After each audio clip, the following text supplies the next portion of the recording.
അപ്പോൾ disk rotor അഴിച്ചെടുക്കുന്നതിന് ആദ്യമായിട്ട് നമുക്ക് ടയർ റിമൂവ് ചെയ്യാം. എല്ലാ വീഡിയോയിലും പറയുന്ന പോലെ വാഹനത്തിൻ്റെ ടയർ അഴിച്ചെടുത്തതിന് ശേഷം സേഫ്റ്റിക്കായിട്ട് വണ്ടിക്കടിയിലേക്ക് തന്നെ വെക്കുക. മേളിലും താഴെയായിട്ട് 2 നട്ടുണ്ട്. ആ 2 നട്ടും ഇതുപോലെ ഊരിയെടുക്കുക. ആ ഡിസ്ക് റോട്ടർ അഴിക്കുവാനായിട്ട് ഇതുപോലെ 2 നട്ട് ആവശ്യമാണ്. 2 നട്ടും ഒരേപോലെ ടൈറ്റ് ചെയ്യുമ്പോഴാണ് പുതിയ വീഡിയോയിലേക്ക് സ്വാഗതം. ഇന്നത്തെ വീഡിയോയിൽ നമ്മുടെ കാറിൻ്റെ ഡിസ്ക് റോട്ടർ എങ്ങനെ അഴിച്ചെടുക്കാം എന്നുള്ളൊരു വീഡിയോ ആണ്. അപ്പോൾ ഡിസ്ക് റോട്ടർ അഴിച്ചെടുക്കുന്നതിന് ആദ്യമായിട്ട് നമുക്ക് ടയർ റിമൂവ് ചെയ്യാം. നമ്മുടെ വാഹനത്തിൻ്റെ ടയർ എങ്ങനെയാണ് പ്രോപ്പറായിട്ട് റിമൂവ് ചെയ്യേണ്ടതെന്നും അതുപോലെ തന്നെ എങ്ങനെയാണ് പ്രോപ്പറായിട്ട് തിരിച്ച് റീഫിറ്റ് ചെയ്യേണ്ടത് എങ്ങനെയാണെന്നുള്ളൊരു വീഡിയോ ഞാൻ ഈ ചാനലിൽ ഓൾറെഡി അപ്ലോഡ് ചെയ്തിട്ടുണ്ട്. ആ വീഡിയോയുടെ ലിങ്ക് ഞാൻ ഡിസ്ക്രിപ്ഷനിലും കാർഡിലും കൊടുത്തേക്കാം. ഈ വീഡിയോ കാണുന്നവർ ആ വീഡിയോ ഒന്ന് കണ്ട് ടയർ എങ്ങനെയാണ് പ്രോപ്പറായിട്ട് റിമൂവ് ചെയ്യേണ്ടതെന്നുള്ള കാര്യം ഒന്ന് പഠിച്ചെടുക്കുക, ഒന്ന് മനസ്സിലാക്കിയെടുക്കുക. ആയതിനാൽ ഈ വീഡിയോയിലെ ടയർ ഊരുന്ന ഭാഗം ഞാൻ ഓടിച്ചു വിടുകയാണ്.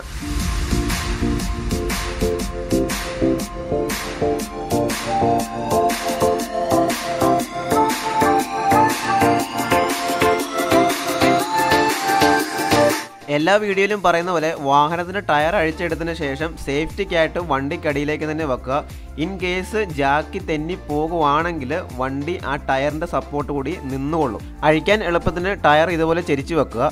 അതിനുശേഷം കാലിപ്പർ പിന്നിൻ്റെ 2 ബോൾട്ട് അഴിക്കേണ്ടതുണ്ട്. മുകളിലും താഴെയായിട്ട് ഈ മാർക്ക് ചെയ്ത് കാണിച്ചിരിക്കുന്നത് 2 ബോൾട്ട് അഴിച്ചെടുക്കേണ്ടതുണ്ട്. അതിനായിട്ട് ഇതുപോലൊരു സ്പാനർ ആവശ്യമാണ്.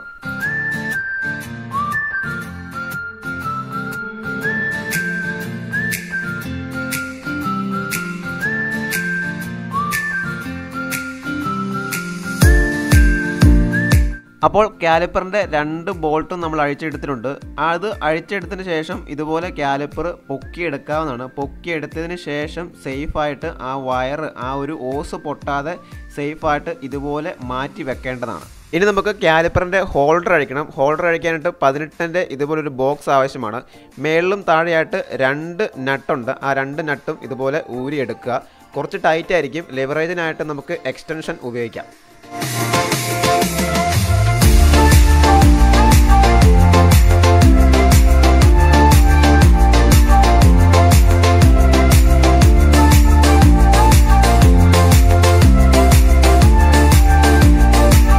ഓക്കെ, അപ്പോൾ നമ്മൾ കാലിപ്പർ ഹോൾഡറിൻ്റെ 2 നട്ടും അഴിച്ചെടുത്തിട്ടുണ്ട്. അതിനുശേഷം കാലിപ്പറിൻ്റെ ഹോൾഡർ ഇതുപോലെ നമുക്ക് ഊരിയെടുക്കാവുന്നതാണ്. ആ ഒരു സംഗതി കുറച്ചുകൂടെ ക്ലോസ് ആയിട്ട് കാണിച്ചതേ ഉള്ളൂ. ഇനി നമുക്ക് നമ്മുടെ മെയിൻ കണ്ടന്റിലേക്ക് കിടക്കാം. ഇനി നമ്മൾ ഈ ഒരു ഡിസ്ക് റോട്ടർ ഊരിയെടുക്കാൻ പോവുകയാണ്. അതെങ്ങനെയാണെന്ന് ശരിക്കും ഞാനിപ്പോൾ കാണിച്ചു തരാൻ പോവുകയാണ്. ആ ഡിസ്ക് റോട്ടർ അഴിക്കുവാനായിട്ട് ഇതുപോലെ 2 നട്ട് ആവശ്യമാണ്. 2 നട്ട് ഇതുപോലെ ആവശ്യമാണ്. നട്ടിൻ്റെ സൈസ് ഞാൻ ഡിസ്ക്രിപ്ഷനിൽ കൊടുത്തേക്കാം. അതുപോലെ തന്നെ ഇതുപോലെ ഈ നട്ട് ആ ഒരു 2 ഡിസ്ക് റോട്ടറിൻ്റെ 2 ആ ഒരു ഹോളിൽ ഇതുപോലെ ഇൻസേർട്ട് ചെയ്ത് കൊടുത്തു കഴിഞ്ഞിട്ട് 2 നട്ടും ഒരേപോലെ ടൈറ്റ് ചെയ്യുമ്പോഴാണ് നമ്മുടെ ഡിസ്ക് റോട്ടർ ഊരിപ്പോരുന്നത്. ഓക്കെ, ഇനി നമുക്ക് ഡിസ്ക് റോട്ടറിൽ നിന്ന് ആ 2 നട്ടും അഴിച്ചെടുക്കാം.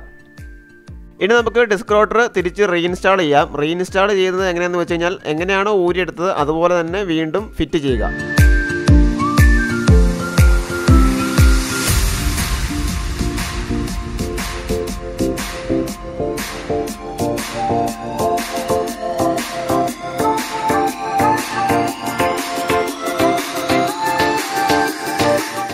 കാലിപ്പർ ഹോൾഡർ ഇൻസേർട്ട് ചെയ്യാം.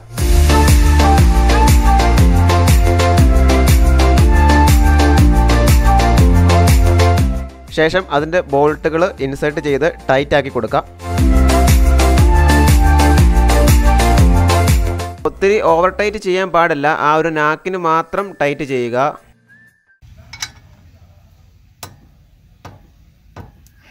ഇനി നമുക്ക് കാലിപ്പർ ഇൻസേർട്ട് ചെയ്യാം.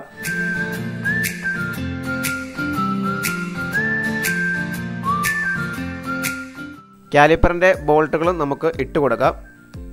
അതും ഓവർ ടൈറ്റ് ചെയ്യാൻ പാടില്ല.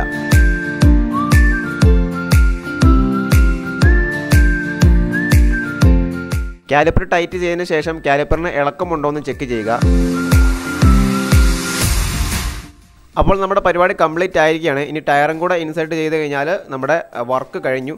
അപ്പോൾ ഇങ്ങനെയാണ് നമ്മുടെ വാഹനത്തിൻ്റെ കാറിൻ്റെ ഡിസ്ക് റോട്ടർ റിമൂവ് എടുക്കുന്നത്. ഈ ഒരു വീഡിയോ ഇഷ്ടമായെന്ന് വിശ്വസിക്കുന്നു. മെക്കാനിക് റിലേറ്റഡ് ആയിട്ടുള്ള വീഡിയോസാണ് ഞാൻ അപ്ലോഡ് ചെയ്യുന്നത്. അതിനു മുമ്പായിട്ടൊരു കാര്യം പറയുകയാണ്, ഈ ചാനലൊന്ന് സബ്സ്ക്രൈബ് ചെയ്ത് സപ്പോർട്ട് ചെയ്യുക. നല്ല നല്ല വീഡിയോസ് ഞാൻ അപ്ലോഡ് ചെയ്യുന്നതാണ്. ഈ വീഡിയോയുടെ ഡിസ്ക്രിപ്ഷൻ എടുത്ത് നോക്കുവാണെങ്കിൽ ഞാൻ ഇതിനു മുമ്പ് ചെയ്തിട്ടുള്ള വീഡിയോസിൻ്റെ ലിങ്കുകൾ കാണാൻ സാധിക്കുന്നതാണ്. അപ്പോൾ അടുത്തൊരു വീഡിയോയുമായിട്ട് അടുത്ത ദിവസം കാണാം. ചാനൽ സബ്സ്ക്രൈബ് ചെയ്യാൻ മറക്കരുത്. Good bye.